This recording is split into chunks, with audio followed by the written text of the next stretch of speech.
पश्चिमी यूपी में पहले चरण में होने वाले मतदान से पहले सियासी हमले तेज हो गए हैं। मुख्यमंत्री योगी आदित्यनाथ ने कल अखिलेश यादव और जयंत चौधरी की जोड़ी पर हमला बोलते हुए तीखे वार किए। बगैर नाम लिए मुख्यमंत्री ने इन विरोधियों पर गंभीर आरोप लगाए। तो फिर से दो लड़कों की जोड़ी जो आ रही है ना, ये दंगा कराने की साजिश के लिए आई है। ये इत्र वाले मित्र की मित्रता को और प्रकार करने के लिए आए हैं। विकास कर से विकास से इनका कोई लेना देना नहीं, लोक कल्याण से इनका कोई मतलब नहीं, गरीब कल्याण से इनका कोई लेना देना नहीं। इनके लिए तो इनके परिवार का विकास ही प्रदेश का विकास हो गया। एक गर्मी जो अभी किराना में और मुजफ्फरनगर में कुछ जगह दिखाई दे रही ना, ये सब शांत हो जाएगी। प्रधानमंत्री नरेंद्र मोदी आज उत्तर प्रदेश के लिए वर्चुअल रैली को संबोधित करेंगे। ये उनकी पहली वर्चुअल रैली होगी। इस दौरान वो पहले चरण के तहत जिन विधानसभा सीटों पर चुनाव होने हैं, वहां के मतदाताओं से बातचीत करेंगे। इस वर्चुअल रैली के लिए 5 जिले शामली, मुजफ्फरनगर, बागपत, सहारनपुर, गौतम बुद्ध की 100 जगहों पर LED वैन और स्क्रीन का इस्तेमाल भी किया जाएगा। रविवार को हाथरस पहुंचे बीजेपी अध्यक्ष JP नड्डा ने भी अखिलेश यादव पर जोरदार हमला बोला। मतदाता संवाद कार्यक्रम को संबोधित करते हुए नड्डा ने पूर्व की समाजवादी पार्टी की सरकार के दौरान अपराध का जिक्र किया, माफिया राज के आरोप लगाए। आधे खेल से लड़ रहे हैं, आधे केस में लड़ रहे हैं। और ये इनकी दोस्ती टूटती नहीं है। और ये बड़ी बड़ी गहरी दोस्ती होती है। तुम जेल के अंदर निभाओ, हम बाहर निभाते हैं। ये इनका आज समाजवादी पार्टी अध्यक्ष अखिलेश यादव मैनपुरी की करहल सीट से अपना नामांकन पर्चा दाखिल करेंगे। इसके लिए एक दिन पहले ही वो सैफई पहुंचे। रविवार को पहले उन्होंने पश्चिमी यूपी में अपना चुनावी अभियान पूरा किया, फिर निजी चार्टर्ड प्लेन से सैफई चले गए। अब आज वे अपने कार्यकर्ताओं से मुलाकात करेंगे, फिर सुबह करीब 11 बजे सैफई से मैनपुरी के लिए रवाना होंगे और नामांकन भरेंगे। जब हारने लगता है तो हाथ पैर छटपटाता तो है ही, लेकिन न जाने कौन से दाव चलाने लगता है।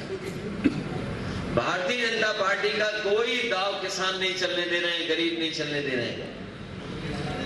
वो जानते हैं कि भारतीय जनता पार्टी की सरकार ने उनको दुख और तकलीफ दी है, परेशानियां दी है। यूपी से पंजाब तक आज हाई प्रोफाइल नामांकनों का दिन है। समाजवादी पार्टी के अध्यक्ष अखिलेश यादव करहल सीट से नामांकन करेंगे। खबर है कि अखिलेश दोपहर 12 बजे नामांकन दाखिल करेंगे।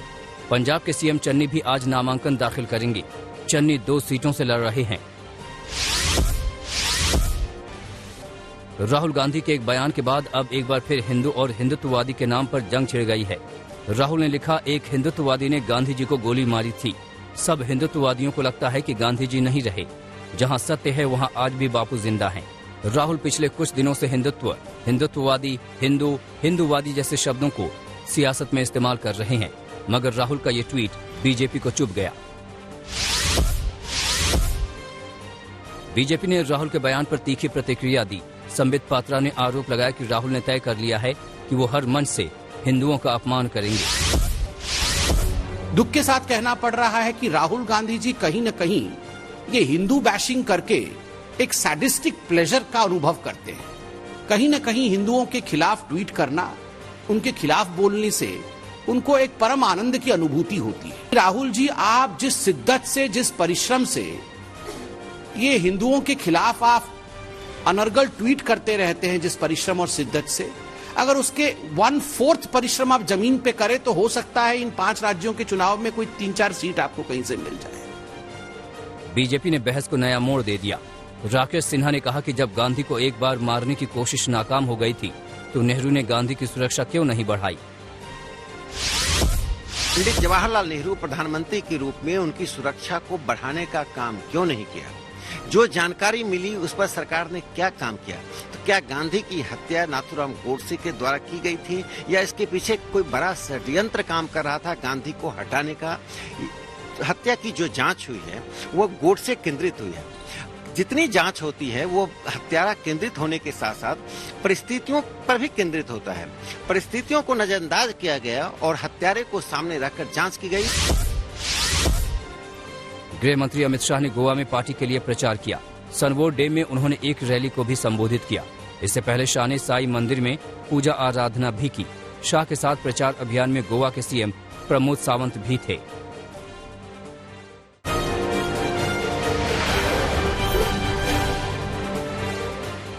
आज से संसद का बजट सत्र शुरू हो रहा है। इसमें सरकार अब तक के मुश्किल सफर का खाका पेश करेगी और अगले साल के बजट के जरिए अर्थव्यवस्था को फिर से पटरी पर लाने का प्लान पेश करेगी। अर्थव्यवस्था को फिर से रफ्तार देने के पूरे प्लान की पूरी झलक तो कल यानी मंगलवार को बजट से मिलेगी, लेकिन आज पेश हो रहे इकोनॉमिक सर्वे से इसका मोटा मोटा अंदाजा मिल जाएगा। आज से शुरू हो रहे बजट सत्र के पहले फेज में दोनों सदनों की संयुक्त बैठक होगी। संयुक्त बैठक में राष्ट्रपति रामनाथ कोविंद का अभिभाषण होगा। इससे पहले 10:30 बजे पीएम नरेंद्र मोदी बजट सत्र पर मीडिया से रूबरू होंगे। आज ही वित्त मंत्री निर्मला सीतारमण 2021-2022 का आर्थिक सर्वेक्षण पेश करेंगी। कोरोना को ध्यान में रखते हुए लोकसभा और राज्यसभा की बैठकें दिन में अलग अलग समय पर होंगी और 5-5 घंटे चलेंगी। बजट सत्र का पहला चरण 11 फरवरी तक चलेगा, जबकि दूसरा चरण 14 मार्च से शुरू होगा। कोरोना की वजह से देश का हर सेक्टर दबाव में है। सबको राहत का इंतजार है। उद्योग संगठन फिक्की को भी इस बजट से काफी उम्मीदें हैं।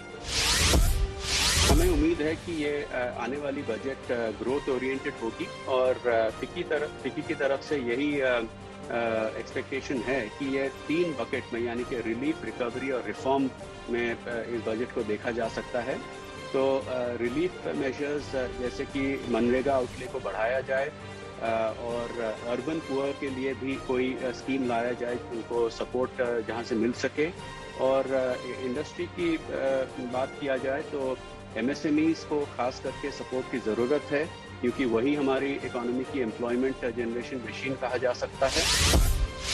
बजट सत्र में देश की माली हालात को सुधारने पर बात होगी। सरकार के हर कदम पर नजर होगी, लेकिन विपक्ष देश के कुछ दूसरे बड़े मुद्दे भी बजट सत्र में उठाएगा। मसलन पेगासस जासूसी, चीनी घुसपैठ, बेरोजगारी, एमएसपी और किसानों के हालात जैसे मुद्दे को विपक्ष उठा सकता है। कांग्रेस ने मांग की है कि पेगासस जासूसी मुद्दे पर चर्चा होनी चाहिए।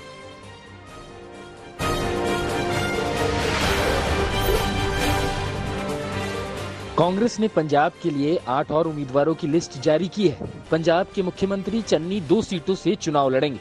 चन्नी भदौर और चमकौर साहिब सीट से किस्मत आजमाएंगे। इनमें एक सीट पंजाब के मालवा इलाके में है, जहां आपने अपनी जमीन हाल के सालों में मजबूत की है। कश्मीर में 2 अलग अलग एनकाउंटर में भारतीय सुरक्षा बलों ने 5 आतंकवादियों को ढेर कर दिया। मरने वाले आतंकवादियों में जैश ए मोहम्मद का एक कमांडर और पाकिस्तानी आतंकवादी भी शामिल है। इस एनकाउंटर के साथ ही इस साल कश्मीर घाटी में मारे गए आतंकवादियों का आंकड़ा 21 के पार हो चुका है। इस ऑपरेशन में जैश कमांडर जाहिद वानी के मारे जाने से कश्मीर में सक्रिय जैश ए मोहम्मद के आतंकियों के हौसले पस्त होने की संभावनाएं हैं। जाहिद वानी 14 फरवरी 2019 को पुलवामा में सीआरपीएफ काफिले पर हुए हमले में शामिल था, जिसमें 40 से ज्यादा सीआरपीएफ जवान शहीद हुए थे। इसके अलावा भी जाहिद वानी पर दर्जनों केस दर्ज थे। कश्मीर में आतंकवादियों की भर्ती करने में भी उसकी खास भूमिका थी। दिल्ली पर कोरोना का शिकंजा अब ढीला पड़ रहा है। बीते 24 घंटों में सिर्फ 3674 केस नए सामने आए।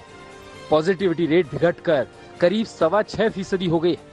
हालांकि 30 मौतों ने फिक्र बढ़ाई है। महाराष्ट्र में भी केस घटे। नए केस की तादाद 22,444 रही है। मुंबई में भी केस घटे। 24 घंटे में सिर्फ 1160 केस आए, जबकि पुणे में केस करीब 4000 रहे।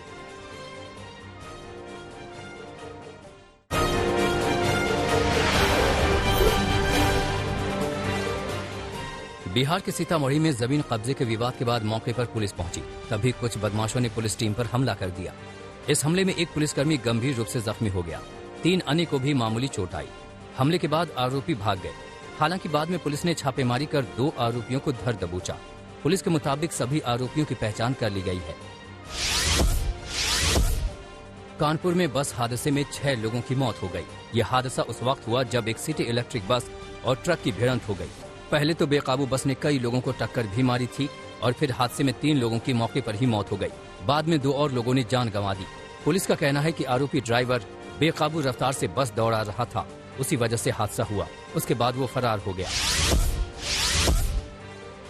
गुजरात के वलसाड़ में हाईवे पर दर्दनाक हादसा सामने आया है।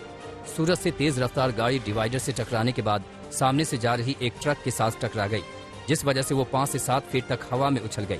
इस हादसे में 2 लोगों की मौत हो गई। कई लोग गाड़ी में फंसे भी थे, जिन्हें आसपास के लोगों की मदद से पुलिस ने बाहर निकाला। पूरी घटना सीसीटीवी कैमरे में कैद है। राजस्थान के फतेहपुर शेखावटी में अचानक एक ट्रक में आग लग गई। सुजानगढ़ और फतेहपुर के बीच ये हादसा हुआ। NH 65 पर चावल लदे ट्रक में आग के बाद अफरा तफरी मच गई। फौरन लोगों ने इसकी खबर पुलिस को दी। इस घटना के बाद हाईवे पर लंबा जाम लग गया।